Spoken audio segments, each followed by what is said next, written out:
Electronic science के लिए सबसे कॉम्प्रिहेंसिव कोर्सेज डिजीमेंटो एजुकेशन के साथ अवेलेबल हैं। तो आज ही गूगल प्ले स्टोर से हमारे एप्लीकेशन को डाउनलोड कीजिए। लिंक डिस्क्रिप्शन में दिया गया है। डिजीमेंटो एजुकेशन एनटीए, यूजीसी, नेट और गेट की परीक्षा की तैयारी करने के लिए इंडिया का सबसे अच्छा प्लेटफॉर्म है। Study any time, study anywhere.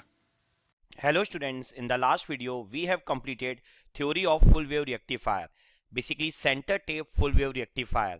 Now in this video we will solve one numerical based on the theory we have studied in the previous lectures. So numerical is a full wave rectifier uses 4/1 center taped transformer. So here turns ratio is given 4/1. And it is given that transformer is center tapped. Clear? So center tapped means we have to use full wave rectifier which having secondary winding center tapped. Okay, so here center tap full wave rectifier is given and turns ratio is given. आपको ये point हमेशा mind में रखना है कि अगर आपको bridge wave rectifier दिया है, bridge wave full wave rectifier, तो वहां पर आपका सेंटर टेपिंग यूज नहीं होता।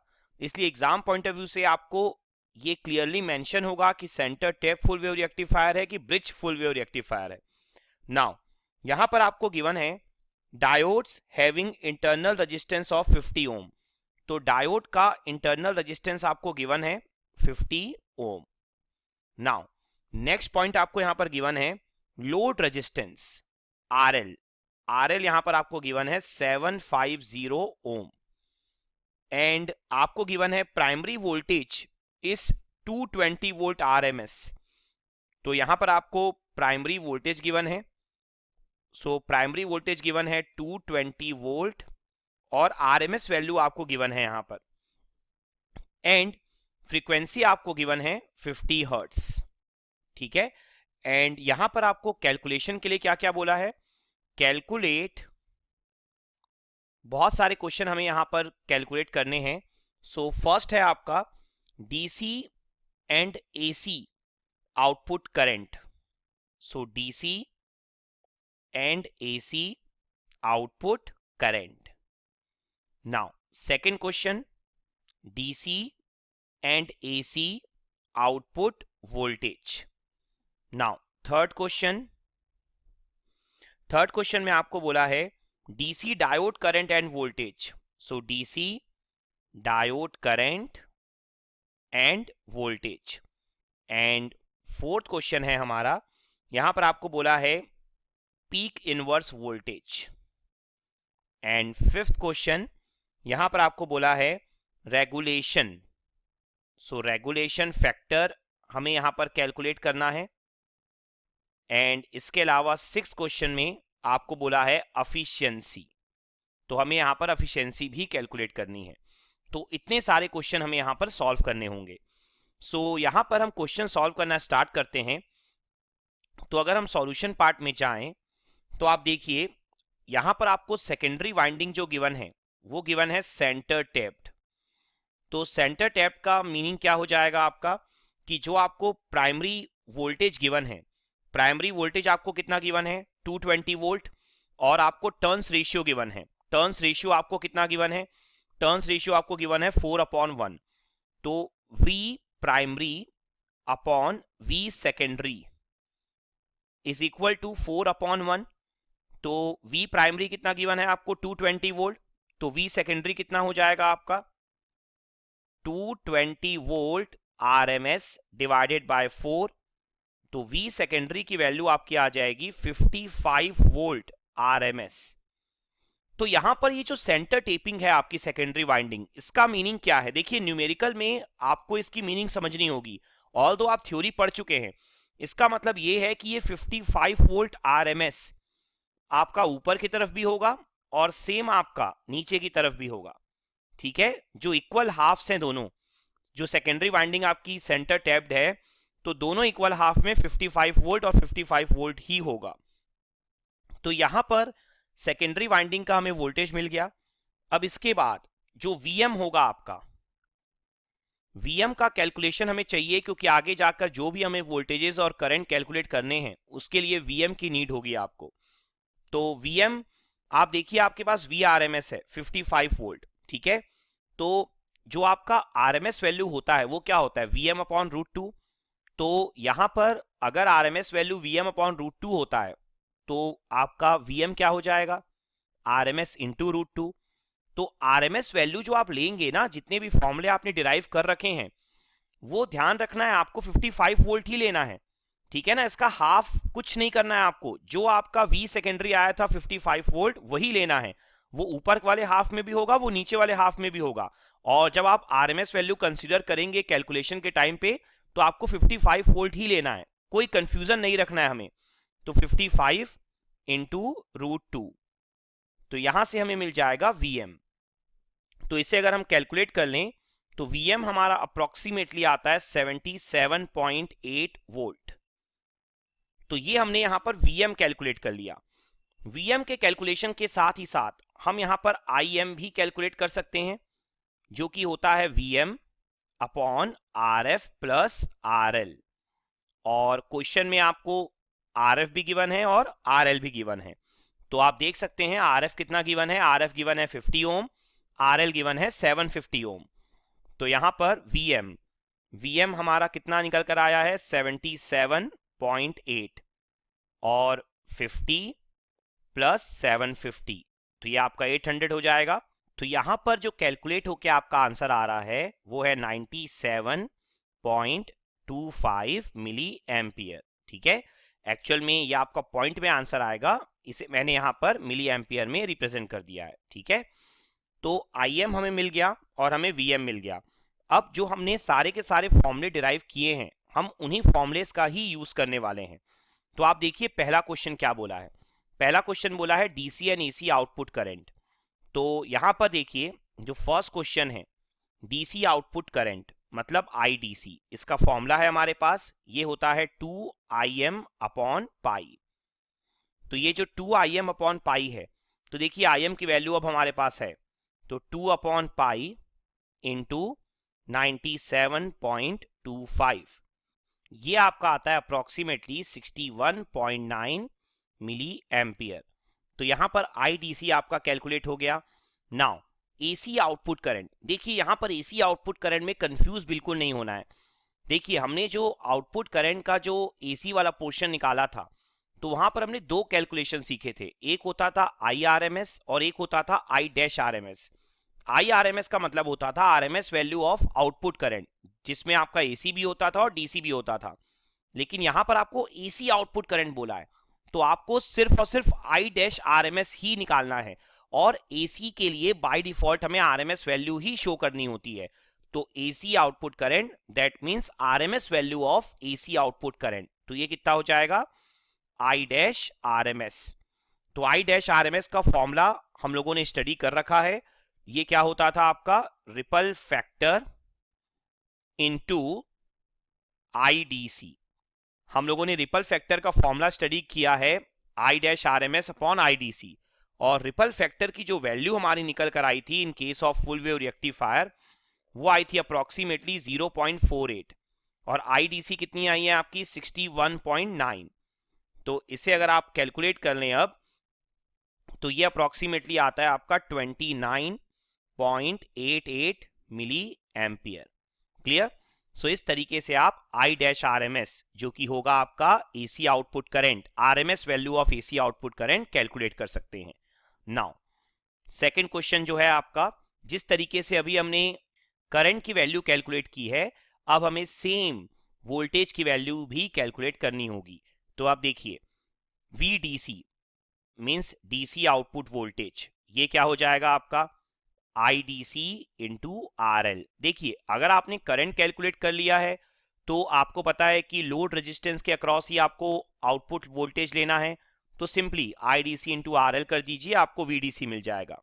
तो IDC आपने कितना कैलकुलेट किया है 61.9, और RL आपने कितना कैलकुलेट किया है, या RL आपको गिवन है एक्चुअल में 750 ओम।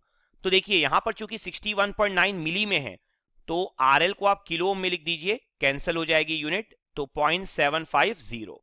किलो ओम, तो यूनिट आपकी कैंसिल हो गई। तो यहां पर जो VDC की वैल्यू निकल कर आएगी वो आएगी 46.42 वोल्ट। तो यहां से हमें VDC भी मिल गया। देखिए, एक थंब रूल हमेशा आपको माइंड में रखना है कैलकुलेशन के टाइम पे। अगर आपका करंट मिली एम्पियर में है तो रेजिस्टेंस को हमेशा किलो ओम में रखिए, अगर रेजिस्टेंस किलो ओम में है तो करंट को हमेशा मिली एम्पियर में रखिए, ठीक है। तो यूनिट्स ऑटोमेटिकली कैंसिल हो जाएगी, आपको यूनिट पे ध्यान देने की जरूरत नहीं पड़ेगी।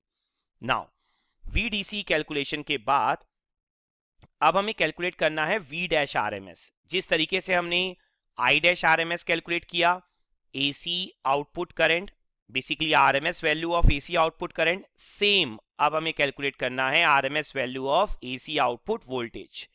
तो यहां पर V-RMS, तो V-RMS अब हम कैसे कैलकुलेट कर सकते हैं? देखिए, आपको पता है जो V-RMS है ये भी आपका आउटपुट वोल्टेज ही है, बस AC है। तो आपको क्या करना होगा, I-RMS और आउटपुट वोल्टेज है मतलब RL के अक्रॉस ही आप निकालोगे, तो इनटू RL, ठीक है।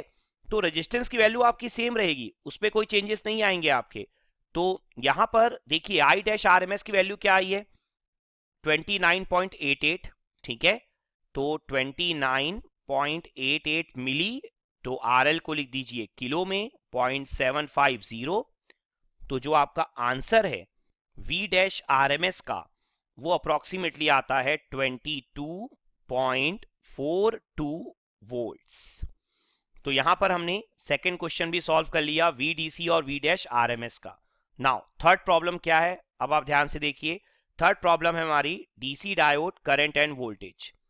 तो third problem DC diode voltage and current, ये हम कैसे कैलकुलेट कर सकते हैं? देखिए, जो DC डायोड वोल्टेज है वो हमने कैलकुलेट कर रखा है V डायोड DC, हमने इसके लिए डेरिवेशन देखा हुआ है। अगर आपको फॉर्मूला याद नहीं है तो आप प्रीवियस लेक्चर से गो थ्रू हो सकते हैं, वहां पर आपको डेरिवेशन दिखाई देगा V डायोड DC का।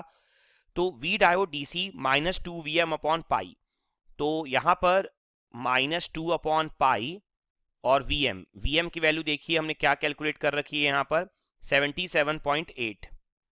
तो यहां पर आप वैल्यू रख दीजिए इनटू 77.8।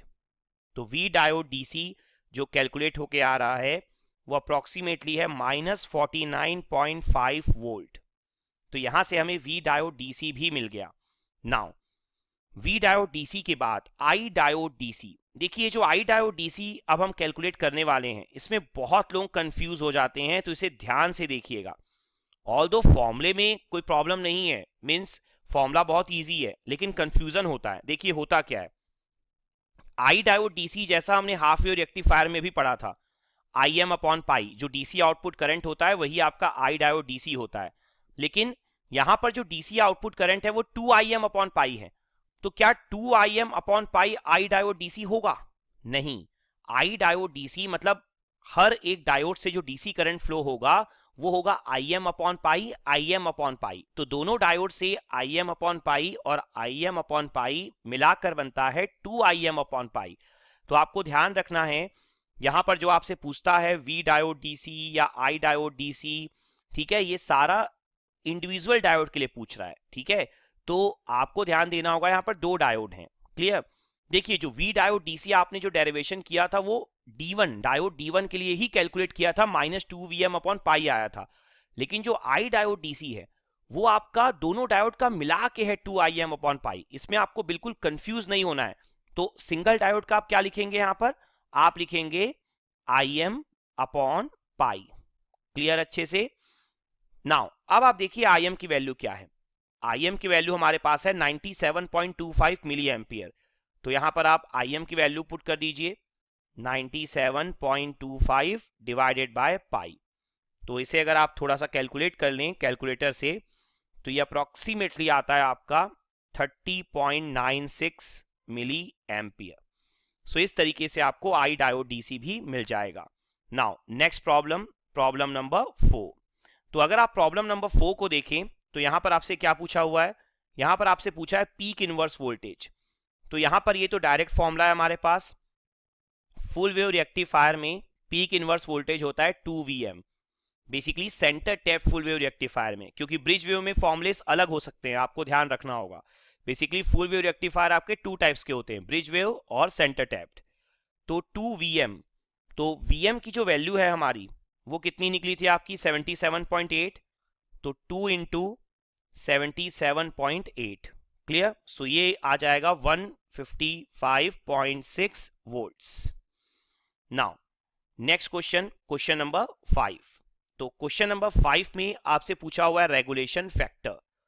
सो रेगुलेशन फैक्टर के लिए भी हमने फॉर्मूला डिराइव कर रखा है थ्योरी में।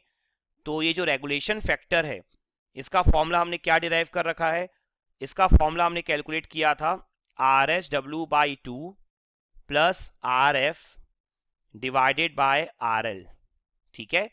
तो RSW/2, तो क्या RSW की वैल्यू हमें क्वेश्चन में गिवन है।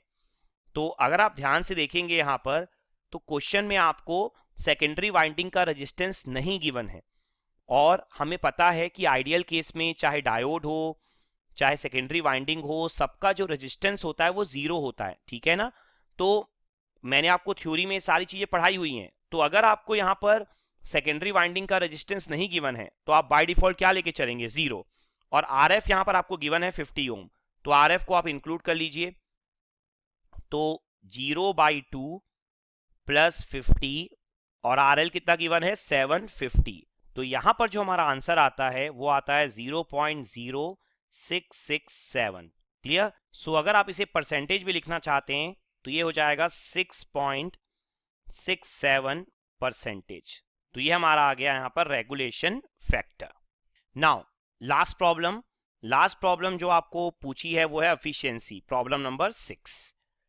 तो यहां पर एफिशिएंसी का फॉर्मूला भी हमने डिराइव कर रखा है। एफिशिएंसी का फॉर्मूला जो हमने कैलकुलेट किया है वो है 0.81 RL upon RF plus RL। तो 0.81 आप कर लीजिए इंटू 750 और 50 प्लस 750, क्लियर।